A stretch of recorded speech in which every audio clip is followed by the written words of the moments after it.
Hello and welcome to learn with Hema's class.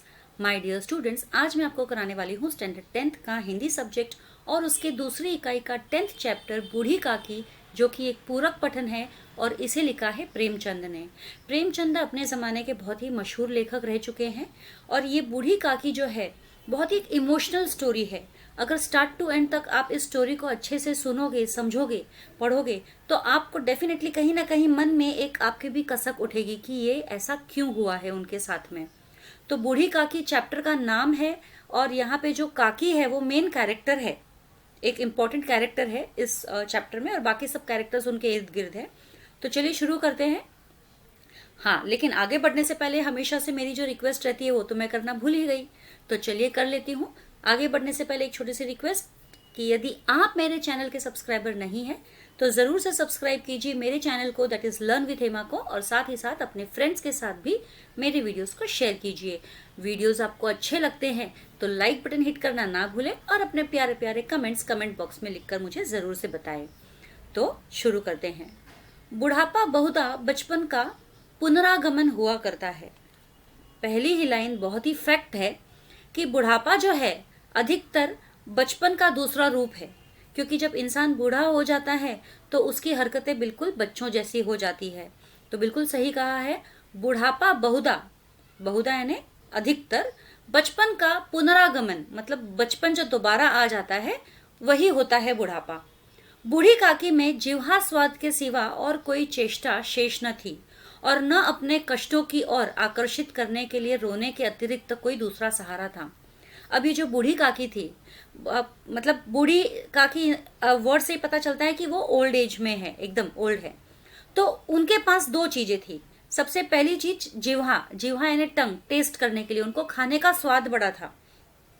स्वाद बड़ी मतलब आसानी से उनके स्वाद वो चख लेते थे कोई भी चीज का। तो जिह्वा स्वाद के सिवा और कोई चेष्टा शेष न थी, और कोई चेष्टा शेष न थी मतलब और कोई भी उनका शरीर का अंग जो है काम नहीं करता था सिवाय जिह्वा के, जो कि स्वाद लेकर खाना जानता था। और दूसरा, और न अपने कष्टों की ओर आकर्षित करने के लिए रोने के अतिरिक्त उनका दूसरा कोई सहारा नहीं था।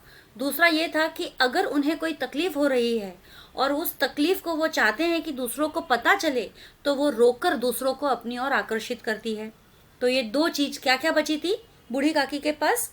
एक तो है जिह्वा का स्वाद और दूसरा है अपने कष्टों की ओर आकर्षित करने के लिए रोना। ये दो चीजें बूढ़ी काकी के पास थी। समस्त इंद्रियां, नेत्र, हाथ और पैर जवाब दे चुके थे। समस्त इंद्रियां मतलब सारे उनके सेंस ऑर्गन्स है, जो आंख, हाथ, पैर, ये सब उनके जवाब दे चुके थे। यानी कि इतना बुढ़ापा आ चुका था कि अब वो बिल्कुल चलने फिरने जैसी नहीं थी कि एकदम मस्त मौला होकर चले फिरे, वैसी नहीं थी। बहुत कमजोर हो गई थी, उनका शरीर बहुत कमजोर हो गया था।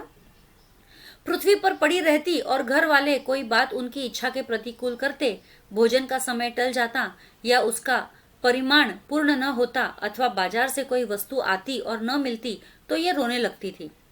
तो अब बूढ़ी काकी क्या करती थी? एक तो वो जमीन पर पड़ी रहती थी, क्योंकि पहले के ज़माने में ऐसे बेड्स वगैरह तो हुआ नहीं करते थे, तो नीचे ज़मीन पे ही रहते थे। तो पृथ्वी पर पड़ी रहती थी और कब कब रोती थी। कब कब रोती थी यहाँ पे देखो, घर वाले कोई बात उनकी इच्छा के प्रतिकूल करते, प्रतिकूल करते हैं ना, उनके विरुद्ध करते। अगर वो नहीं चाहती कि कुछ हो लेकिन फिर भी घर वाले कर रहे हैं तो वो रोने लगती। भोजन का समय टल जाता या उसका परिमाण पूर्ण न होता, और समझो अगर खाने का समय हो गया है और उन्हें खाना नहीं मिला तो रोने लगती। या फिर खाना मिल गया है लेकिन खाना जैसा उन्हें चाहिए वैसा नहीं है तो वो रोने लगती है ना। परिमाण पूर्ण न होता यानी कि स्वाद नहीं है, या कम तीखा है, या तेल मिर्ची कम है, या घी नहीं डाला है। तो जो अगर खाना एक तो समय पे नहीं मिला तो रोती, और खाने का परिमाण अगर सही नहीं हो यानी कि खाना सही नहीं हो, स्वादिष्ट नहीं हो तो वो रोने लगती। या फिर बाजार से कोई चीज लाई गई हो और उन्हें न मिलती तो भी वो रोने लगती। तो ये चार जगह पे बताया गया है वो कब कब रोने लगती। उनका रोना सिसकना साधारण रोना न था, वे गला फाड़ फाड़ कर रोती थी। अब यहाँ पे देखो, वो रोना भी तो था ना, कि साधारण रोना नहीं था, मतलब घुट घुट के रोना, चुपचाप रोना, सिसकना, वैसा नहीं था। वो गला फाड़ फाड़ के रोती थी, यानी जोर से चिल्ला चिल्ला के रोती थी। उनके पतिदेव को स्वर्ग सिधारे कालांतर हो चुका था। अब यहाँ पे बता रहे हैं उनके पति के बारे में कि उनके जो पति थे उन वो उनकी मृत्यु तो बहुत पहले हो चुकी थी, कालांतर हो चुका था, यानी बहुत समय पहले हो चुकी थी। बेटे तरुण हो होकर चल बसे थे, और उनके जो बेटे थे तरुण, वो भी चल बसे थे, मतलब उनके जो बच्चे थे या बच्चों के बच्चे सब चल बसे। बूढ़ी काकी के पति भी नहीं रहे, उनके बच्चे भी नहीं रहे। अब एक भतीजे के सिवाय और कोई न था। अब सिर्फ और सिर्फ एक भतीजा ही था उनका, उसके सिवा उनका कोई नहीं था। अब भतीजा यानी भाई का लड़का, ठीक है।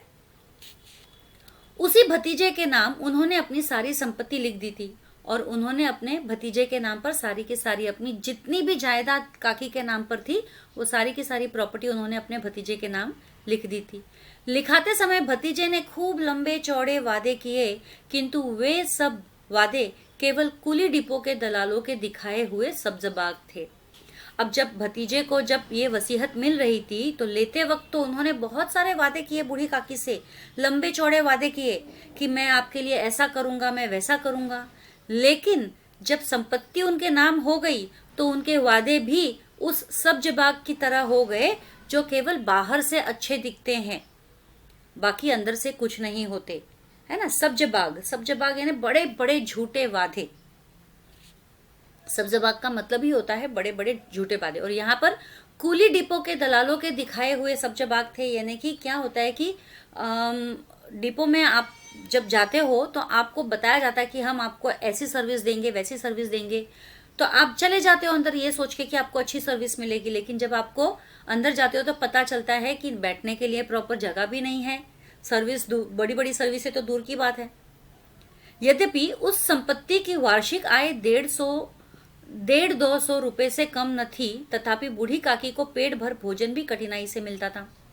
अब जो भी संपत्ति थी, जो बूढ़ी काकी ने अपने भतीजे के नाम की थी, जो भी संपत्ति थी, उस संपत्ति का कम से कम आय जो है, वार्षिक आय, एनुअल इनकम जो है 150 से 200 रुपए के करीब थी, उससे कम नहीं थी। अब उस जमाने में 150-200 रुपए भी बहुत होते थे, लेकिन 150-200 रुपए होने के बावजूद भी बूढ़ी काकी को पेट भर खाना भी नसीब नहीं मिलता था। इसमें उनके भतीजे पंडित बुद्धिराम का अपराध था, अथवा उनकी अर्धांगिनी श्रीमती रूपा का, इसका निर्णय करना सहज नहीं। अब क्योंकि बूढ़ी काकी को पेट भर खाना भी नसीब नहीं हो रहा है, तो ये किसका कसूर है? संपत्ति तो सारी उन्होंने कर दी अपने भतीजे के नाम, और भतीजे का नाम है पंडित बुद्धिराम, ठीक है। तो अब यहाँ पे ये सवाल है कि जो बूढ़ी काकी को जब पेट भर खाना नहीं मिल रहा है, तो ये किसकी गलती है? क्या उनके भतीजे पंडित बुद्धिराम की गलती है, या पंडित बुद्धिराम की जो पत्नी है अर्धांगिनी यानी कि रूपा, उसकी गलती है? इसका निष्कर्ष निकालना तो बिल्कुल मुश्किल था, मतलब इसका निर्णय करना तो सहज नहीं था। मतलब ये हम नहीं बता पा रहे थे सही से कि किसकी गलती है, किसकी गलती के कारण बूढ़ी काकी को पेट भर खाना भी नसीब नहीं हो रहा है। बुद्धिराम स्वभाव से सज्जन थे, मतलब बुद्धिराम का अगर हम बुद्धिराम के स्वभाव की बात करें तो वे एक सज्जन पुरुष थे। सज्जन पुरुष मतलब अच्छे इंसान थे, किंतु उसी समय तक जबकि उनके कोष पर कोई आंच ना आए। लेकिन वो अच्छे इंसान सिर्फ उसी समय तक है जब तक के उनके जेब पर कोई भार ना पड़े, मतलब उनके बटुए में, उनके रुपये पैसों में कोई कमी ना आए, उसके ऊपर कोई भार ना पड़े, तब तक ही वो सज्जन है। जैसे ही खर्चा करना पड़ जाए तो उनकी सज्जनता भी गायब हो जाती है। रूपा स्वभाव से तीव्र थी, सही, मतलब रूपा जो है स्वभाव से तीव्र थी, तीव्र यानी तेज, बोलने में बहुत तेज तरारी थी, पर ईश्वर से डरती थी। लेकिन रूपा ईश्वर से डरती थी। रूपा में क्या खास बात थी? भले ही वो तेज थी, तेज बोलती थी यानी तीखा स्वर बोल सकते हो, या फिर कड़वी बातें बोल सकते हो, जो भी हो, जो भी है सामने सामने मुंह पे बोलती थी, कुछ पीछे से नहीं बोलती थी। लेकिन एक बात थी कि वह ईश्वर से डरती थी। अतएव बूढ़ी काकी को उसकी तीव्रता उतनी न खलती थी जितनी बुद्धिराम की भल मानसत। अब बूढ़ी काकी को पता है कि रूपा भले ही कितनी ही तेज हो, लेकिन वो ईश्वर से डरती है, और उस डर के कारण वो मुझे तो खाना दे ही देगी। तो बूढ़ी काकी रूपा की तीव्रता से इतनी नहीं डरती थी, या उनको वो उतनी नहीं खलती थी, चुपती नहीं थी उतनी उसकी तीव्रता, बुरा नहीं लगता था उतना। लेकिन जो बुद्धिराम की भल मनसाहत है उसका जरूर बुरा लगता था, क्योंकि बुद्धिराम ने संपत्ति लेते समय तो बड़े बड़े वादे किए थे, काकी आपको ऐसे रखूंगा, वैसे रखूंगा, लेकिन जैसे ही संपत्ति नाम हो गई तो काकी को तो वैसे ही जमीन पे रहना पड़ रहा है, भरपेट खाने को भी नहीं मिल रहा है। तो ये जरूर बात चुभती थी बूढ़ी काकी को, लेकिन करे भी तो क्या करे, सहारा भी तो वही दे रहा है।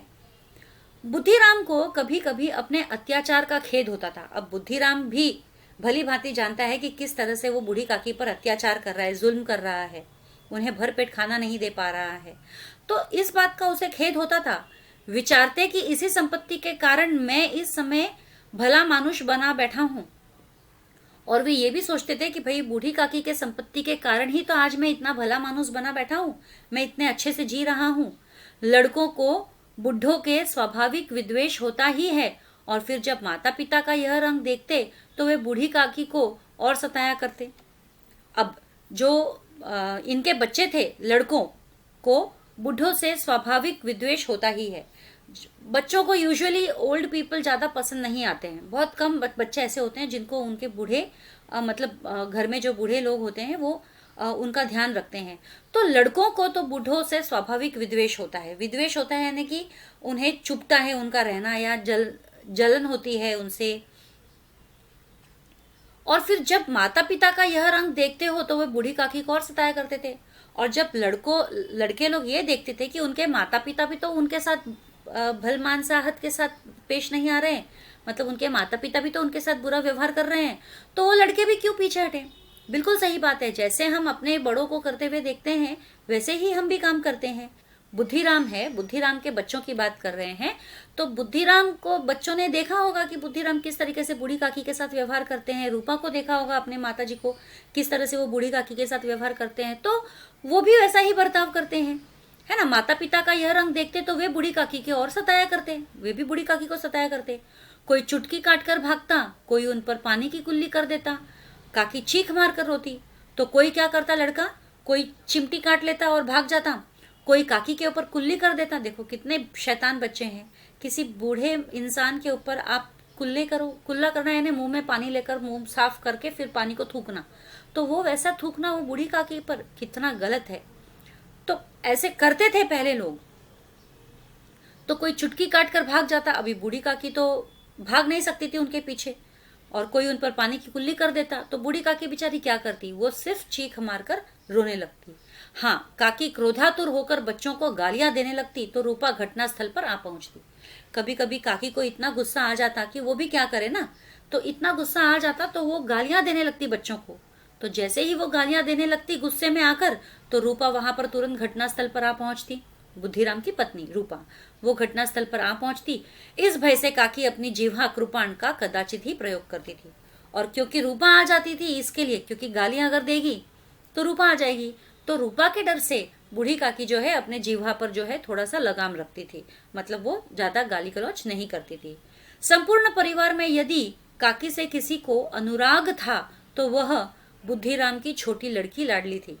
अब इस पूरे परिवार में बूढ़ी काकी से अगर किसी को लगाव था, प्रेम था, अनुराग होना यानी प्रेम होना, लगाव होना, तो वो थी बुद्धिराम की छोटी लड़की लाडली। छोटी लड़की का नाम था लाडली। लाडली अपने दोनों भाइयों के भय से अपने हिस्से की मिठाई चबैना बूढ़ी काकी के पास बैठकर खाया करती थी। यही उसका रक्षागार था। अब क्योंकि लाडली के दो बड़े भाई थे, तो वो दोनों ही बड़े भाई क्या करते थे, लाडली से उसकी चीजें छीन लेते थे। तो उनसे बचने के लिए लाडली क्या करती थी, जो भी मिठाई या खाने पीने का चिवड़ा नाश्ता वगैरह उसे मिलता था, तो वो उसे संभाल कर बूढ़ी काकी के पास बैठकर उनके पास खाया करती थी, ये सोचकर कि यहाँ पर कोई उसे परेशान नहीं करेगा। तो बूढ़ी काकी के पास बैठकर ये सब खाना उसका रक्षागार था। मतलब एक तरीके से बूढ़ी काकी के पास बैठना मतलब उसका भाइयों से उसकी रक्षा होना। अब रात का समय था। बुद्धिराम के द्वार पर शहनाई बज रही थी और गांव के बच्चों का झुंड विस्मयपूर्ण नेत्रों से गाने का रसास्वादन कर रहा था। अब यहाँ पे एक किस्सा बताया जा रहा है कि एक रात का समय था, बुद्धिराम के द्वार पर शहनाई बज रही थी। मतलब बुद्धिराम के घर शायद कोई फंक्शन था, शादी वगैरह या जो भी है, तो अब हमें पता चलेगा क्या फंक्शन है। तो उनके घर के बाहर जो है शहनाई बज रही थी, और जो गांव के बच्चे थे, अभी ऐसे कुछ नया होता है, पहले के ज़माने में ऐसा होता था कि किसी के घर पे अगर कुछ फंक्शन है, प्रोग्राम है, शहनाइयाँ बज रही है, सब अच्छे अच्छे कपड़े पहन के आ रहे हैं। अब गांव के बच्चों ने तो ऐसा देखा नहीं रहता है रोज रोज, तो वो तो सारे इकट्ठे हो जाते थे और वो ऐसे देखते रहते थे और सुनते रहते थे। तो वही बता रहे हैं, गांव के बच्चों का झुंड विस्मयपूर्ण नेत्रों से यानी कि जैसे मानो उसी में डूब गए हो, गानों का रसास्वादन कर रहे थे, एकदम गहराइयों से गानों को सुन रहे थे। चार पाइयों पर मेहमान विश्राम कर रहे थे। चार पाई यानी कि पलंग, खटिया टाइप जो है, वहां पर जो है मेहमान विश्राम कर रहे थे। एक दो अंग्रेजी पढ़े हुए नवयुवक इन व्यवहारों से उदासीन थे। अभी वहां पर एक दो पढ़े लिखे नवयुवक भी थे जिन्होंने अंग्रेजी पढ़ी थी। अब जो अंग्रेजी पढ़ने वाले थे उस समय, उनको ये व्यवस्था अच्छी नहीं लगती थी, तो वो शायद थोड़े से उदास थे। वे इस गवार मंडली में बोलना अथवा सम्मिलित होना अपनी प्रतिष्ठा के प्रतिकूल समझते थे। अब उनके लिए तो गांव के लोग तो गवार मंडली हो गई ना, गवार लोग, तो उन जो पढ़े लिखे अंग्रेजी पढ़े लिखे लोगों के लिए ये गांव की मंडली के बीच में रहना या इनके कार्यक्रमों में शामिल होना उनके लिए बहुत ही अपमानजनक था।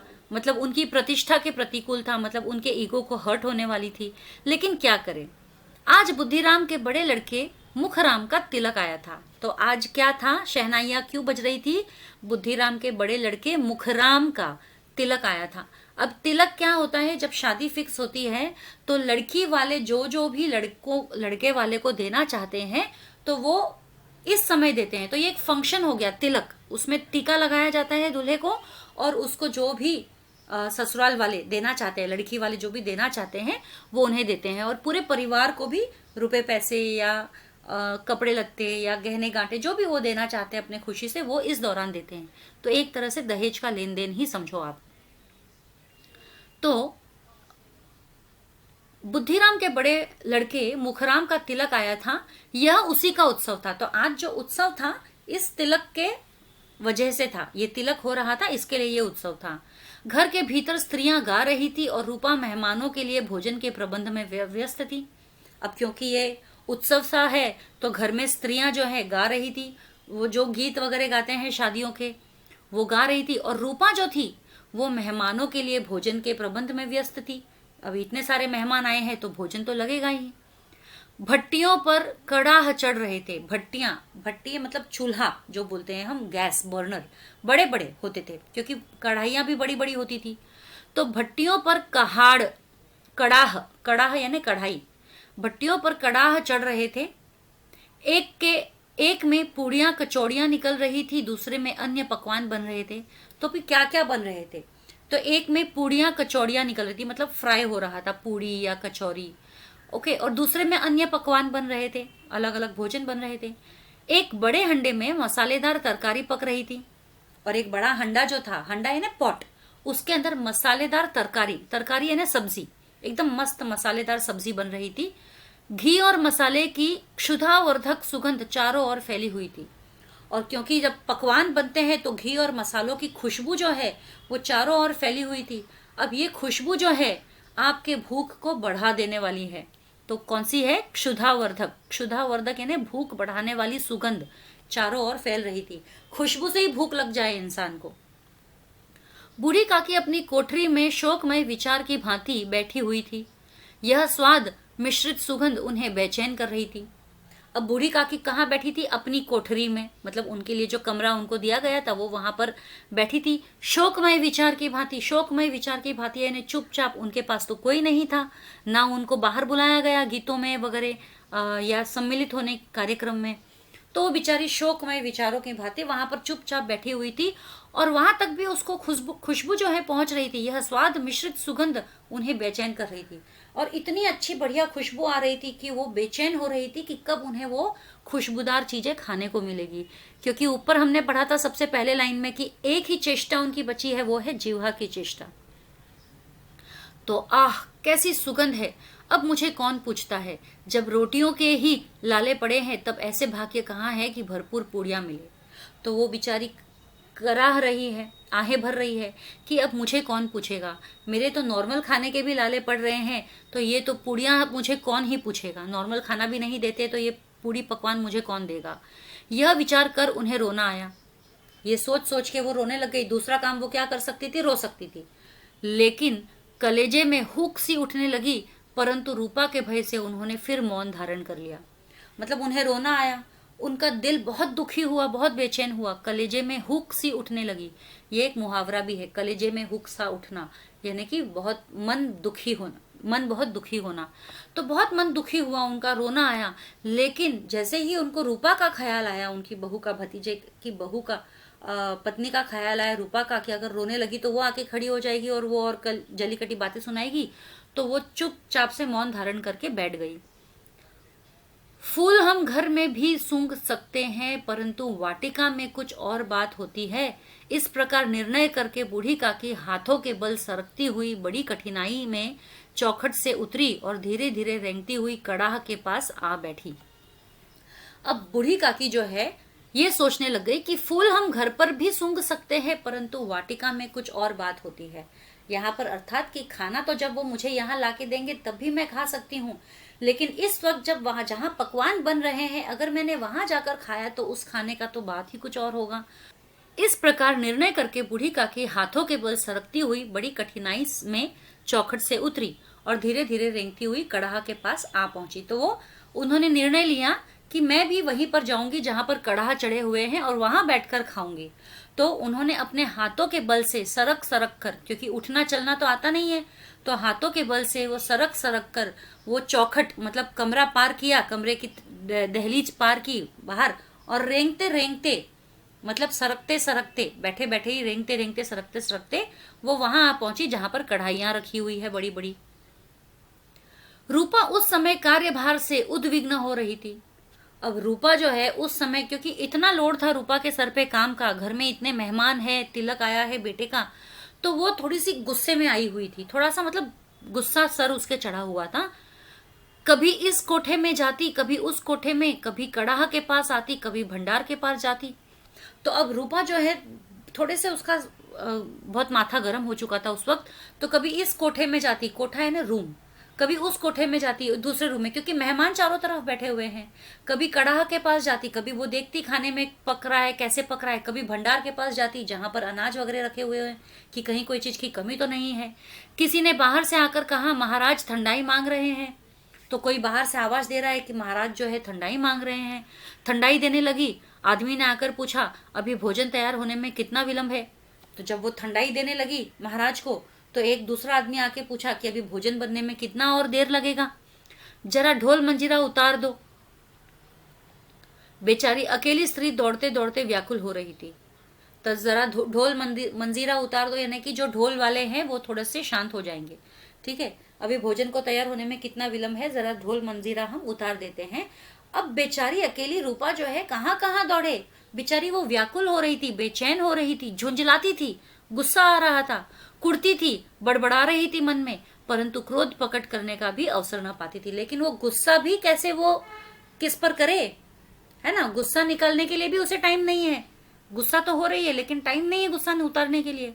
भय होता कहीं पड़ोसी ने यह न कहने लगे कि इतने में उबल पड़ी, क्योंकि उन्हें डर लग रहा था कि कहीं जो पड़ोसी ने यहाँ पर आई है गीत गाने के लिए, तो वो ये ना कहने लग जाए कि इतना भी सहन नहीं होता उससे, इतने में ही उबल पड़ी, इतने में ही गुस्से हो गई। प्यास से स्वयं कंठ सूख रहा था और खुद उसके प्यास से जो है गला सूखे जा रहा था उसका। गर्मी के मारे फूंकी जाती थी, परंतु इतना अवकाश भी नहीं था कि जरा पानी पी ले अथवा पंखा लेकर झूले। अब गर्मी में वो पसीने बह रहे थे उसके, लेकिन उसको इतनी भी फुर्सत नहीं मिली कि कहीं वो 2 घुट बैठकर पानी पी ले या कहीं थोड़ी सी पंखे में हवा खा ले। यह भी खटका था कि जरा आंख हटी और चीजों की लूट मची, और प्लस उसको ये चीज का भी टेंशन था कि अगर उसने जरा सा भी आराम किया, विश्राम किया, उसकी नजरें हटी नौकरों से, तो लूट मच जाएगी वहां पर। तो अभी तो उसके हाथ में है, जैसा वो चाहती है वैसा दिया जाएगा लोगों को, है ना, महाराजा को या लोग जो लेने आने जाने वाले हैं। लेकिन बाद में अगर उसकी नजरें हटी तो लोग लूटने फिरने पे आ जाएंगे। ऐसा होता था पुराने जमाने में कि अगर कोई नहीं रहता था ना देखने करने वाले, तो जिसके जो हाथ में आए वो उठा उठा के लेके चले जाते थे। तो इस अवस्था में उसने बूढ़ी काकी को कड़ाह के पास बैठा देखा तो जल गई। अब इस अवस्था में, किस अवस्था में, क्योंकि वो प्यासी थी, बेचैन थी, थकी हुई थी, आराम बिल्कुल नहीं मिल रहा था, बहुत काम का प्रेशर था कि उसके घर में इतने सारे मेहमान आए, कहीं कोई चीज की कमी नहीं पड़नी चाहिए। तो जब ये उसकी अवस्था थी, उस वक्त जब वो खुद पानी नहीं पी पा रही थी, उस वक्त उसने बूढ़ी काकी को देखा कि वो कढ़ाई के सामने आके बैठ गई है। तो वो रूपा बहुत ही जल भुन गई, क्रोध न रुक सका, उसका गुस्सा भी नहीं रुका। वह बूढ़ी काकी पर झपटी और उन्हें दोनों हाथों से झटक कर बोली।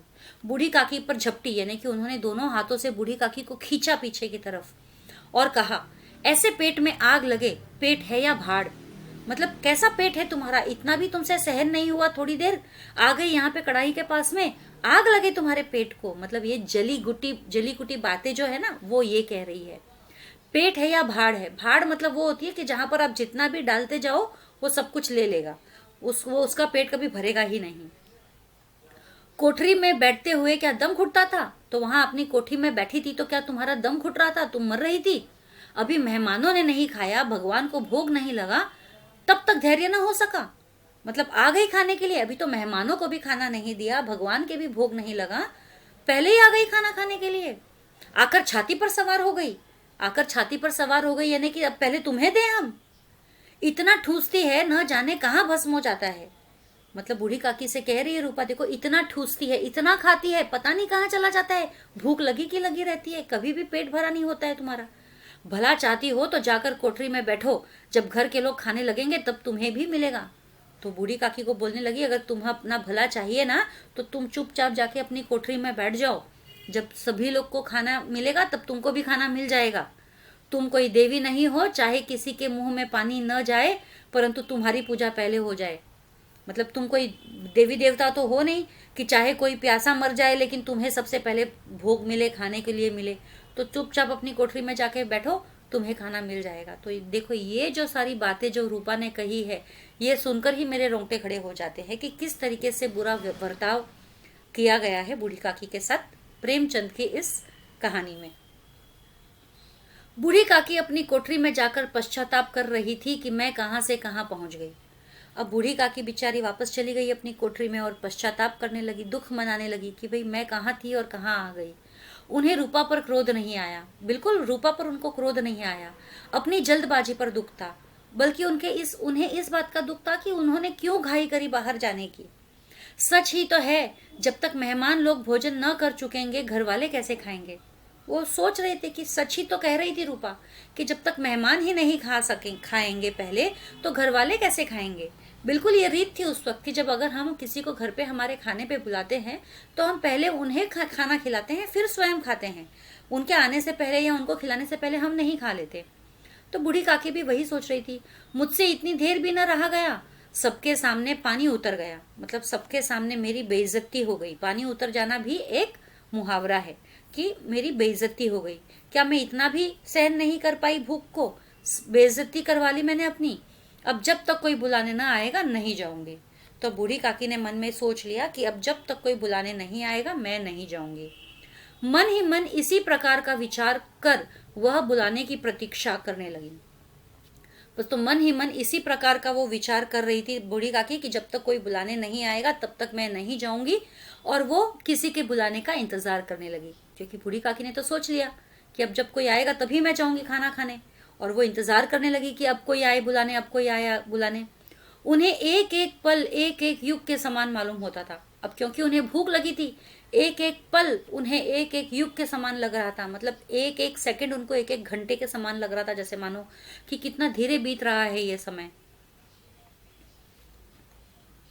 धीरे धीरे एक गीत गुनगुनाने लगी। तो बूढ़ी काकी जो है समय बिताने के लिए एक गीत गुनगुनाने लगी धीरे धीरे। उन्हें मालूम हुआ कि मुझे गाते देर हो गई, क्या इतनी देर तक लोग भोजन ही कर रहे होंगे। और जब बूढ़ी काकी गाने लग रही थी तो उन्हें ऐसे महसूस होने लगा कि गाना गाते गाते तो उन्हें बहुत देर हो गई, क्या अब तक मेहमान भोजन ही कर रहे हैं? किसी की आवाज नहीं सुनाई देती और किसी की आवाज भी सुनाई नहीं दे रही है। अवश्य ही लोग खा पीकर चले गए। तो बूढ़ी काकी को ऐसा एहसास हुआ कि इतनी देर से मैं गा रही हूँ, कोई मुझे बुलाने नहीं आया, क्या अब तक मेहमान खाना खा रहे हैं? बाहर से तो किसी की आवाज नहीं आ रही है, तो शायद मेहमान जो है खाना खाकर चले गए होंगे, फिर क्यों मुझे नहीं बुलाया? रूपा चिढ़ गई है, क्या जाने न बुलाए। तो बूढ़ी काकी के मन में एक विचार और भी आया कि अरे रूपा तो मुझसे चिढ़ गई है, क्या पता वो मुझे ना भी बुलाए। सोचती हो कि आप ही आएगी, वह कोई मेहमान तो नहीं कि उन्हें बुलाऊं। या रूपा ऐसे सोचती हो कि अपने आप ही आ जाएगी बूढ़ी काकी, कोई मेहमान तो है नहीं कि उन्हें बुलाने जाए, है ना। रूपा ऐसे भी सोच सकती है। बूढ़ी काकी चलने के लिए तैयार हुई, तो बूढ़ी काकी जो है चलने के लिए तैयार हुई, मतलब अपनी वापस से कोठरी से निकलने के लिए तैयार हो गई। यह विश्वास कि 1 मिनट में पूड़ियां और मसालेदार तरकारियां सामने आएंगी उनके स्वादेंद्रियों को गुदगुदाने लगा। और जब बूढ़ी काकी अपने कोठरी से बाहर निकलने लगी तो उनके मन में ये विचार आया कि जैसे ही वो कोठरी से बाहर जाएंगी, लबालब पूड़ियाँ जो है और तरकारियाँ जो है, स्वादिष्ट तरकारियाँ उनके सामने आएगी। तो ये सोचकर ही कि ये चीज़ें वो खाएगी, और उनका मन जो है, स्वादेंद्रियाँ जो है, जीभ जो है वो लपलपाने लगी, जीभ से पानी टपकने लगा, गुदगुदाने लगा। उन्होंने मन में तरह तरह के मंसूबे बांधे।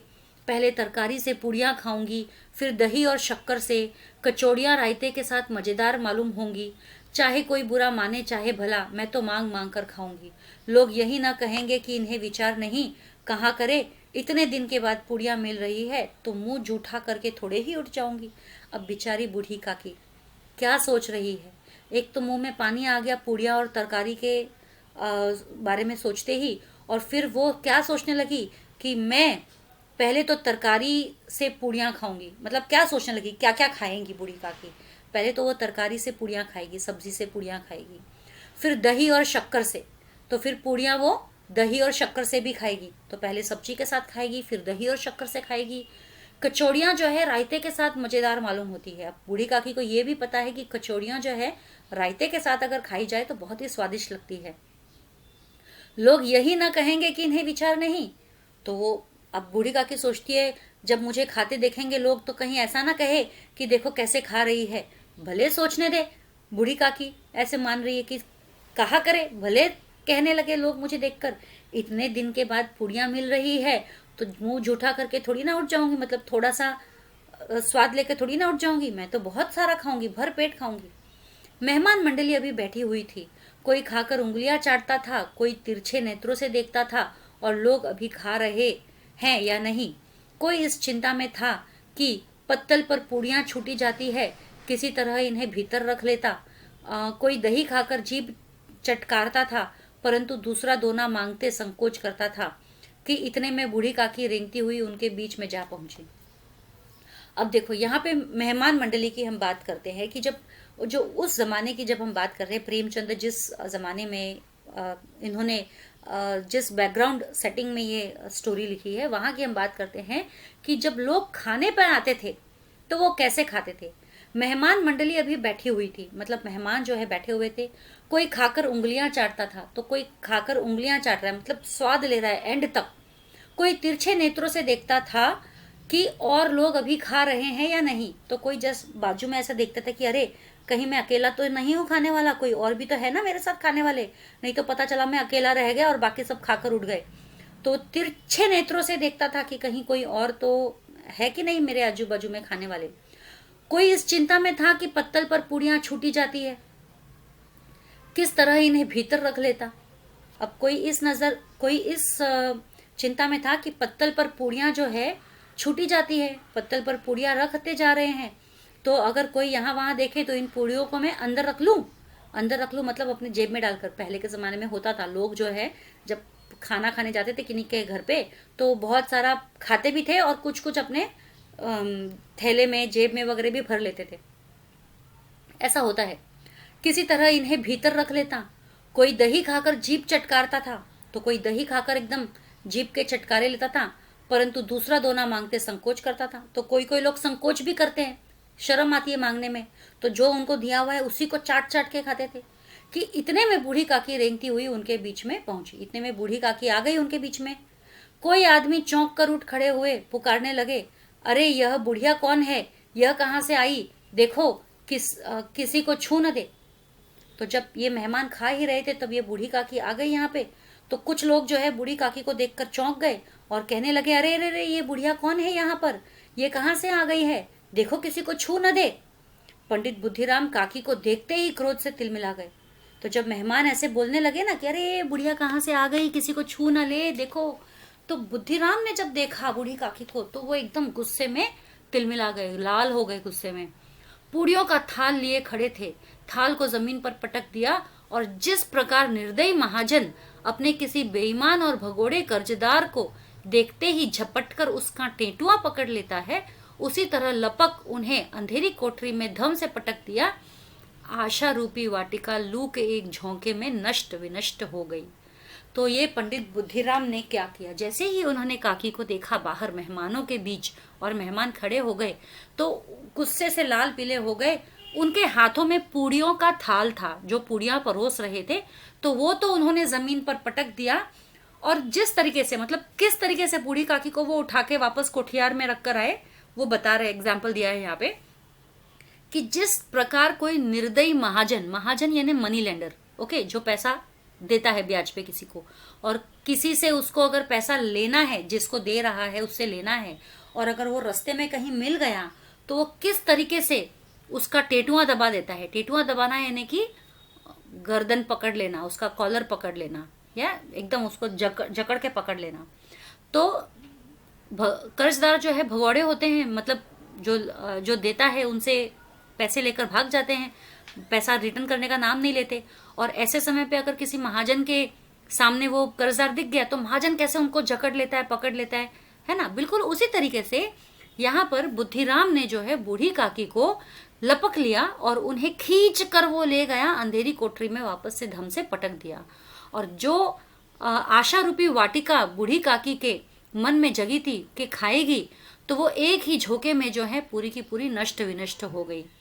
मतलब सारा का सारा सपना जो है कि वो पूड़ियाँ खाएगी, कचौड़ियाँ खाएगी, सब कुछ जो है वो आशा जो है नष्ट हो गई उनकी। मेहमानों ने भोजन किया, घर वालों ने भोजन किया, परंतु बूढ़ी काकी को किसी ने न पूछा। अब मेहमान भी चले गए भोजन करके, घर वाले भी भोजन कर लिए, लेकिन किसी ने भी बूढ़ी काकी को नहीं पूछा। बुद्धिराम और रूपा दोनों ही बूढ़ी काकी को उनकी निर्लजता के लिए दंड देने का निश्चय कर चुके थे। अब ऐसा प्रतीत हो रहा था मानो बुद्धिराम और रूपा दोनों ने ही बूढ़ी काकी को उनकी शर्मनाक हरकत के वजह से उन्हें पनिशमेंट देना चाहा, दंड देने का निश्चय कर चुके थे, जैसे मानो कि वो पनिशमेंट देना चाह रहे हो उन्हें, बूढ़ी काकी को। उनके बुढ़ापे पर, दीनता पर, हत ज्ञान पर किसी को करुणा नहीं आई थी। अकेली लाडली उनके लिए कुढ़ रही थी। अब बूढ़ी काकी के बुढ़ापे पर, उनकी दीनता पर, है ना, बेचारी बूढ़ी थी, बेचारी दीन थी, गरीब थी, हत ज्ञान थी, पर किसी ने भी उन पर कोई करुणा नहीं दिखाई, किसी ने भी उन पर कोई दया नहीं की। हत ज्ञान थी मतलब कमजोर थी। अकेली लाडली जो थी, केवल वो ही बूढ़ी काकी के लिए उसके मन में थोड़ा सा प्यार था। कुढ़ रही थी वो कि बूढ़ी काकी के साथ ऐसा क्यों व्यवहार किया जा रहा है, उसे दुख हो रहा है। लाडली को काकी से अत्यंत प्रेम था। बेचारी भोली लड़की थी, बाल विनोद और चंचलता की उसमें गंध तक न थी। अब बुद्धिराम की जो लड़की है, छोटी वाली लाडली जिसका नाम है, वह काकी से बहुत प्यार करती थी और बहुत ही भोली भाली लड़की थी। जैसे कोई चतुराई वगैरह, जैसे चंचलता तो मानो उसके अंदर थी ही नहीं। हाँ, उसमें उसकी गंध तक न थी, मतलब वो बिल्कुल नहीं जानती थी कि चंचलता क्या होती है या बचपन का हंसी मजाक क्या होता है। दोनों बार जब उसके माता पिता ने काकी को निर्दयता से घसीटा तो लाडली का हृदय ऐंठ कर रह गया। तो दोनों बार जब रूपा ने और बुद्धिराम ने काकी को निर्दयता से घसीटा तो लाडली का दिल मानो जैसे बैठ ही गया।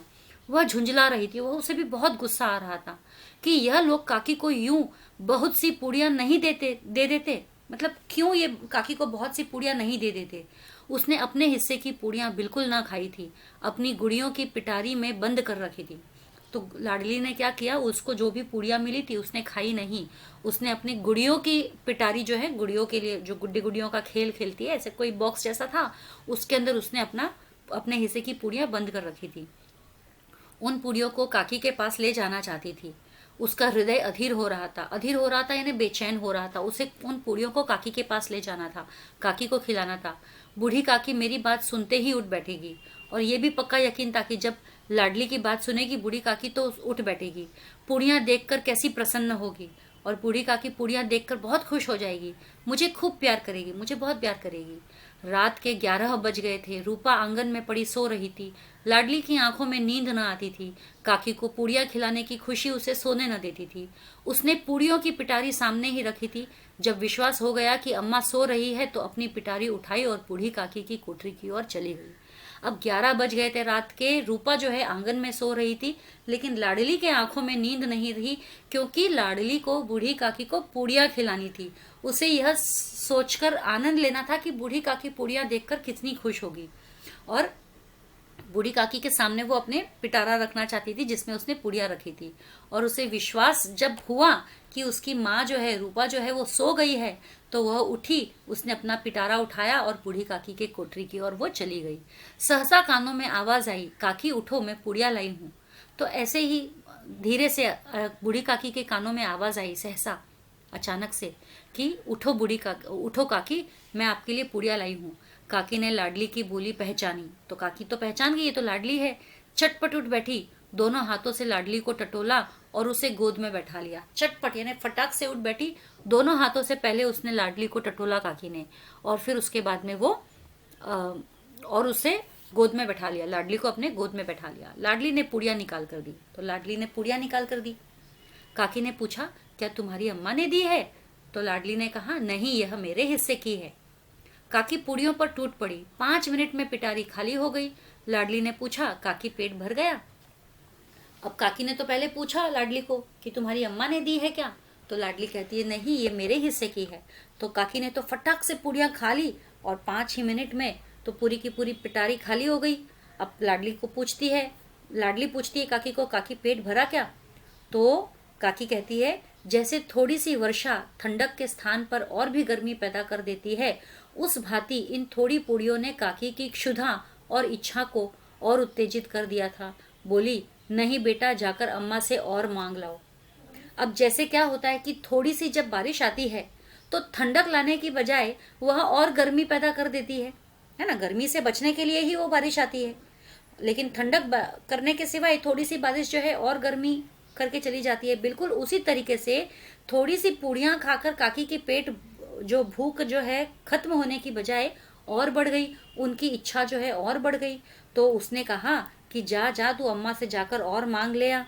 तो लाडली ने कहा, अम्मा सोती है, जगाऊंगी तो मारेगी। तो लाडली तो बेचारी डर रही है कि भाई अम्मा तो सो रही है, उन्हें जगाऊंगी तो वो मुझे मारेगी। काकी ने पिटारी को फिर टटोला, पिटारी में फिर देखा हाथ डाल के कि कुछ है क्या खाने को। उसमें कुछ खुरचन गिरे थे। खुरचन यानी पूड़ी के टुकड़े, छोटे छोटे, जो ऊपर का पापड़ी होता है ना, वो गिरे थे। तो उन्हें निकाल कर वे खा गई। बार बार होंठ चाटती थी, चटखोरे भरती थी, बार बार होंठ चाटती थी, यानी कि जीभ को चाटती थी कि भाई जीभ का स्वाद थोड़ा सा और मिल जाए। देखो कैसा, मतलब यहाँ पे बताया गया है कि कैसी विडंबना है, जिसकी संपत्ति ली गई है उसी को भूखा रखा गया है ना। तो यहाँ पे बेचारी वो चटकारे भर रही है कि कुछ खाने को मिल जाए। हृदय मसोस रहा था, और पुड़ियाँ कैसे खाऊं। दिल जो उनका रो रहा था कि अब और मैं कैसे पुड़ियाँ खाऊं, मुझे पुड़ियाँ कहाँ से मिले। संतोष सेतु जब टूट जाता है तब इच्छा का बहाव अपरिमित हो जाता है। अब सेटिस्फेक्शन तो जैसे मानो है ही नहीं, जब तक उनको मिलेगा नहीं, सेटिस्फेक्शन नहीं मिलेगा। तो वही बात हो गई है कि संतोष सेतु के यानी सेटिस्फेक्शन का जो बांध है, ब्रिज है, वो अब टूट गया है। अब उनका इच्छा का बहाव जो है कि अब खाने की इच्छा जो है वो अब अनस्टॉपेबल है। अब तो उनको जब तक खाना नहीं मिलेगा वो नहीं रुक पाएंगी। मत वालों को मद का स्मरण करना उन्हें मदांध बनाता है। मत वालों को मद का स्मरण करना मतलब अगर कोई शौकीन है खाने पीने का और उसे अगर पीने के लिए अगर केवल ख्याल भी आए पीने का तो वो उसके पीछे भागा चला जाता है कि अब मुझे पीना है, मदांध बनाता है, यानी कि उसे पागल कर देता है उसके पीछे।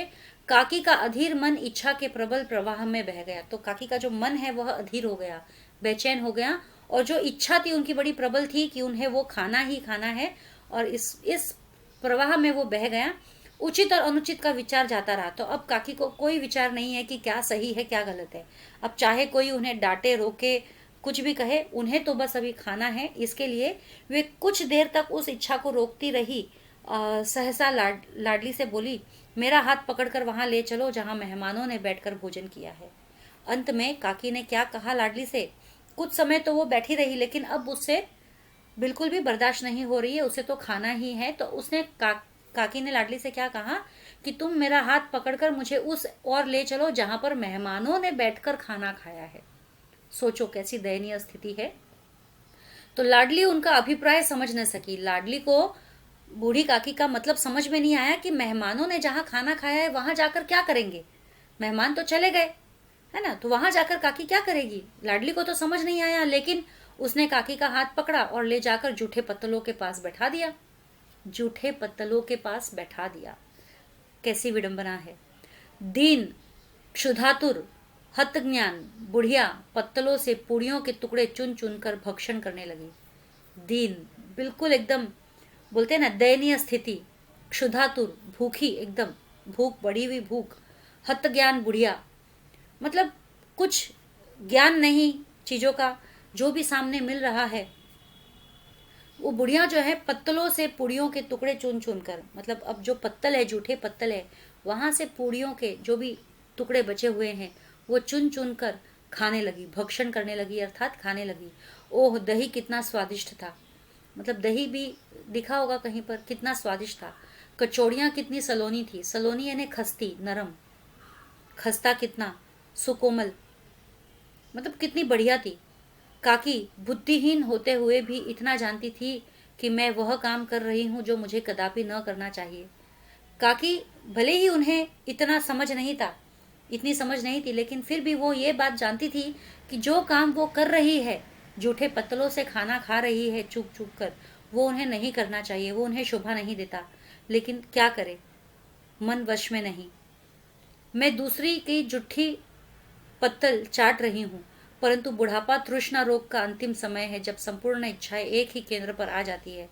लेकिन क्या करे, बुढ़ापा जो है, काकी भली बाती जानती थी कि वो गलत काम कर रही है, वो दूसरों की जुठी पत्तलों में से खा रही है, लेकिन क्या करे, बुढ़ापा जो है तृष्णा रोग का अंतिम समय है ना। बुढ़ापा जो ये जो तृष्णा होती है, तृष्णा मतलब ग्रीड, ठीक है, ये ग्रीड का जो है लास्ट हमारा पड़ाव है बुढ़ापा। यहाँ पर जो भी ग्रिड हमें है वो हम हमारी इच्छाएं जो है पूरी करने पर एक ही केंद्र पर आ जाते हैं, हमको हमारी इच्छाएं पूरी करनी है मन के अंदर। बूढ़ी काकी में यह केंद्र उनकी स्वादेंद्रिया थी, और बूढ़ी काकी में जो इच्छा उनके मन में रहती थी वो केवल उनकी स्वादेंद्रिया थी। सिर्फ स्वाद उन्हें चाहिए था, जबान का स्वाद चाहिए था। ठीक उसी समय रूपा की आंखें खुली। उसे मालूम हुआ कि लाडली मेरे पास नहीं है। वह चौकी, चारपाई से इधर उधर ताकने लगी कि कहीं नीचे तो नहीं गिर पड़ी। उसे वहां न पाकर वह उठी तो क्या देखती है कि लाडली जूठे पत्तलों के पास चुपचाप खड़ी है और बूढ़ी काकी पत्तलों पर से पूड़ियों के टुकड़े उठा उठा कर खा रही है। अब जब ये बूढ़ी काकी खा रही थी उसी समय रूपा उठ गई, और रूपा ने जब देखा कि उसके बाजू में लाडली नहीं सोई है, तो उसने यहाँ वहां देखा खाट के कि कहीं वो नीचे ना गिर गई हो। तो आजू बाजू में तो कहीं नहीं दिखी, बल्कि कहाँ दिखी लाडली उन्हें, जहाँ जूठी पत्तलें रखी थी उस वहां पर रूपा को लाडली खड़ी दिखी, और वहीं पर उन्हें दिखा कि बूढ़ी काकी जूठे पत्तलों में से चुन चुन कर खा रही है, टुकड़े उठा उठा कर खा रही है। यह देखकर रूपा का हृदय सन्न हो गया, जैसे एकदम एकदम बैठ गया रूपा का हृदय, दिल। परिवार का एक बुजुर्ग दूसरों की जूठी पत्तल टटोले, मतलब एक परिवार का बुजुर्ग जिन्हें सबसे पहले पूछा जाना चाहिए, जब सबसे पहले दिया जाना चाहिए, वो दूसरों के जूठन में से उठाकर खाना खा रहा है, उन्हें टटोल रहा है। इससे अधिक शोकमय दृश्य असंभव था। इससे ज्यादा शोक वाली बात तो कोई हो ही नहीं सकती। मतलब मरने के ऊपर हम शोक मनाते हैं वो बात अलग है, लेकिन हमारे घर का बूढ़ा व्यक्ति किसी दूसरों की जूठन से उठा उठा कर खा रहा है, तो ये तो सब मरने वाली बात है, उनके लिए मर जाने वाली बात है कि ऐसी स्थिति उन्होंने क्यों लाई उनके लिए। तो पूड़ियों के कुछ ग्रासों के लिए उनकी चचेरी सास ऐसा पतित और निष्ठुष्ट कर्म कर रही है। मतलब पूड़ियों के कुछ ग्रासों के लिए, कुछ ग्रास यानी कुछ कुएं, कुछ मॉर्सल्स के लिए उनकी चचेरी सास जो है वो ऐसा कर रही है, निष्कर्म कर रही है, क्योंकि वो भूखी है, उन्होंने किसी ने खाना ही नहीं दिया, वो भूखी है। और रूपा को ऐसे लग रहा है कि वो इतनी भूखी है कि वो उन पूड़ियों के लिए वो ये पाप करने के लिए भी तैयार है। ऐसा प्रतीत होता मानो जमीन रुक गई, आसमान चक्कर खा रहा है, संसार पर कोई आपत्ति आने वाली है। रूपा को ऐसे लग रहा था मानो जैसे सब कुछ रुक गया हो, जमीन आसमान चक्कर खा रहा है, और जैसे मानो इस संसार पर कोई बहुत बड़ी आपत्ति, बहुत बड़ा पहाड़ टूटने वाला है।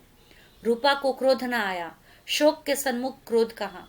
अब रूपा को अब गुस्सा नहीं आया, क्योंकि अब वो शोक मना रही है, तो शोक के सामने गुस्सा कैसा। करुणा और भय से उसकी आंखें भर आई। करुणा, दया से और भय से, डर से उसकी आंखें जो है भर आई, आंखों में आंसू आ गए। इस अधर्म के पाप का भागी कौन है? कि ये जो अधर्म हो रहा है, ये जो बूढ़ी काकी को जूठलों से उठाकर खाना पड़ रहा है, ये जो पाप हो रहा है, ये किसके जिम्मे, कौन इस पाप का भागी है? उसने सच्चे हृदय से गगन मंडल की ओर हाथ उठाकर कहा, परमात्मा मेरे बच्चों पर दया करो।